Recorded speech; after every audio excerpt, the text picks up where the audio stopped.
Hey, hey, welcome everyone. This is Phil Dixon, the baseball historian, just looking over one of my books here and studying a little history. But I thought I would give you some information tonight, something that occurred here on February the 16th, 1897. And on that day, William Kelly, I don't know if you've ever heard of William Kelly from Chambersburg, Pennsylvania, the well known town bootblack had signed to play with the Cuban ex-Giants, according to the Valley City Spirit weekly newspaper. However, I have the feeling that they got the Cuban ex-Giants mixed up with the Cuban Giants because that is who he ended up playing for many years. And of course, the year before, which would have been 1896, he played for the local Maroons team there in Chambersburg. So yeah, and if you don't know much about him, you can kind of dig a little deeper. He also sang and did comedic routines in addition to playing baseball. Now remember, he's the town bootblack. In case some of you don't know what a bootblack is, that is a shoe shine boy, and he had the option of remaining a shoe shine boy or signing up with a professional baseball team. I don't know about you, but I think that was a wise decision because if he remains a bootblack, we probably would not be talking about him today, Mr. William Kelly.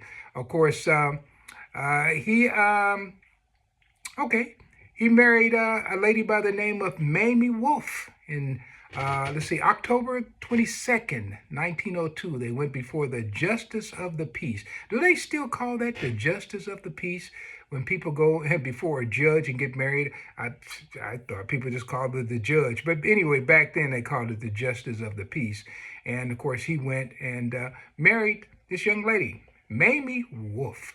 And I've done considerable research kind of digging into William Kelly's past. He just kind of amazes me.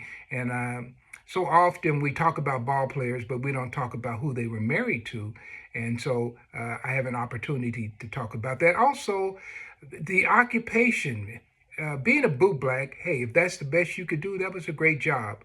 But it was a very demeaning job, and a lot of grown black men would have that job, being a shoe shine, not a shoe shine man, but a shoe shine boy. And so if it's the best you could do, that's one thing, but many guys felt like they could do better. And so they were willing to take their chances at professional baseball. And that's what Mr.